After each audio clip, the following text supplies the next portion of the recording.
Ça fait plusieurs années, plus de 5 ans, on voit certes que le problème se pose de la cherté de loyer, des abus concernant les pratiques sur le terrain, donc des cautions qui vont jusqu'à 12 mois, qui vont jusqu'à 24 mois pour certains. Et on a constaté également ces 3 dernières années une flambée des coûts des logements allant de 15 à 25% dans certaines zones. Et ça fait quand même plusieurs années que les populations n'arrêtent pas de crier leur désarroi partout sur les médias, sur les réseaux sociaux. Alors demander si ce décret est opportun, moi, je pense que ça va de soi. Il arrive au bon moment, surtout que nous sommes en crise sanitaire, en période de crise sanitaire, et où les populations ont encore ce besoin pressant et ont le sentiment d'avoir perdu du pouvoir d'achat, ce qui est vrai, parce qu'il n'y a pas que le domaine du logement, non, les domaines connexes également, tout ce qui est matériaux de construction et autres, tout a flambé, les prix sont allés jusqu'à 60% par ailleurs, plus de 100% sur certains produits. Alors, ce décret ne peut pas mieux tomber dans le secteur de l'immobilier puisque nous l'avons appelé de tous nos voeux depuis plusieurs années. C'est vrai que de prime abord, ça peut sembler un peu difficile pour une partie dans les bailleurs de se dire, mais écoutez, nous produisons les logements, nous sommes dans le privé et puis l'État vient réglementer, l'État vient mettre son sceau sur, voilà, vient encadrer la pratique. L'État ne vient pas encadrer les loyers, hein, vous voyez. Mais l'État a à cœur de réglementer, en fait, de faire en sorte que la cherté de la vie soit plus acceptable pour les populations. Donc, de soulager les populations de leurs maux, de leur désarroi et des pratiques abusives. Donc, aujourd'hui, les populations, les locataires peuvent louer en payant seulement 3 mois de caution et 3 mois de garantie. Ça fait 6 mois. Et pas plus, c'est-à-dire que la loi plafonne, ce décret plafonne, on ne doit pas dépasser. Ça veut dire que ça peut être moins, c'est-à-dire un locataire et un propriétaire peuvent s'entendre, ça peut être moins. Donc il n'y aura plus question de 12 mois, de 24 mois, ça c'est clair. Les bailleurs sont tenus et ne peuvent plus se permettre aujourd'hui de fixer des coûts de caution élevés parce que aujourd'hui, c'est-à-dire que ça concerne uniquement les baux d'habitation. Et c'est-à-dire que le domaine d'application, les baux commerciaux, professionnels, industriels, les baux avec l'État et autres, les collectivités, ne sont pas concernés. Ça, c'est régi par la loi de l'ORADA. Mais c'est seulement les baux d'habitation. Et donc, oui, c'est une contribution également que les propriétaires apportent pour que la situation de la majorité de la population soit un peu plus adoucie, si vous voulez. Toute ma vie, je n'ai jamais vu une loi qui règle comme ça, comme une baguette magique, un problème de conflit.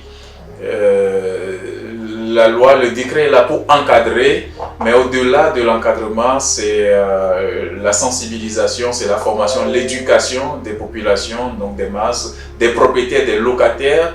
C'est à travers cette sensibilisation que chacun prendra conscience de ses devoirs et de ses droits. À la FTI, nous travaillons à cela avant la promulgation de ce décret. Nous essayons également d'intervenir dans les conflits entre bailleurs et locataires parce que les uns ne connaissent pas leurs droits, les autres abusent de leurs droits également. Donc il faut informer, il faut sensibiliser. Et donc nous sommes là pour garantir cette sensibilisation, pour informer la plus grande masse. Et des gens viennent gratuitement, je peux vous dire, à la FTI, nous avons une commission qui s'occupe de cela, d'écoute. Et tout le monde peut venir frapper à la porte de la FTI et recevoir gratuitement des conseils d'experts dans le domaine de l'immobilier. Et nous avons même un document au sein de la fédération, on l'appelle le livret du locataire, qui permet au locataire de connaître ses droits et devoirs, toujours dans le sens de la bonne entente entre le bailleur et le locataire. Tant qu'il y a une loi, tant qu'il y a une réglementation, il y a toujours des esprits qui sont aptes à pouvoir les contourner. Et c'est pour ça que le décret prévoit également des sanctions, prévoit également des mécanismes de contrôle. Donc, il y aura une cellule de veille pour la bonne application de ces décrets. D'ailleurs, le décret ne s'applique pas à l'instant, parce qu'il faut un arrêté d'application qui doit sortir par après. Donc voilà, on peut s'attendre toujours à ça, mais il y aura toujours une réponse forte de l'autorité de l'État. Il y a toujours oui, beaucoup de solutions, nous en avons discuté avec nos autorités. Maintenant, on cherche, vous savez, dans un décret, on cherche toujours les solutions qui sont consensuelles. Parce qu'une solution qu'on ne trouve pas là, ça n'arrange pas trop d'autres parties. C'est toujours un consensus et c'est toujours dans l'objectif de la plus grande partie de la population, de la grande masse. Et donc, oui, des solutions existent. Pour nous, il faut encore aller loin aussi dans ce décret, puisque de toute façon, c'est en expérimentation dans le Grand Lomé. Mais il faut aller encore un peu plus loin dans la garantie à fournir aux propriétaires, aux bailleurs, pour que l'adhésion soit encore plus totale. Et aller plus loin, pour nous, à la Fédération, ça implique la collaboration du ministère de la Justice. Parce que malgré les garanties voilà, de caution ou la garantie de loyer mise en place explicitement, malgré quelques précautions prises dans le test, oui, on peut toujours craindre des débordements.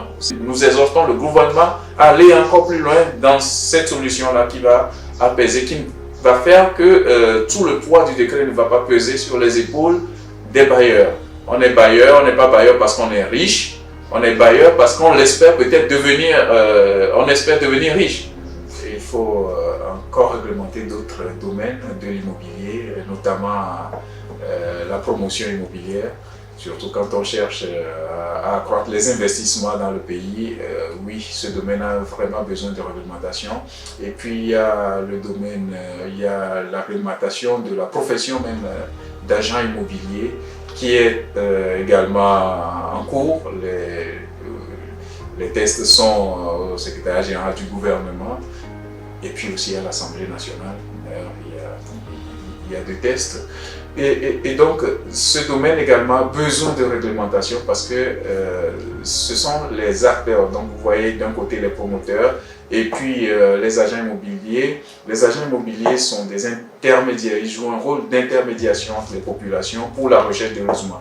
Ils constituent un besoin. C'est pour ça qu'ils existent. Un métier existe parce que c'est nécessaire, c'est un besoin. Et donc, il faut réglementer la pratique. Et c'est eux qui vont pouvoir agir par rapport à tous les décrets.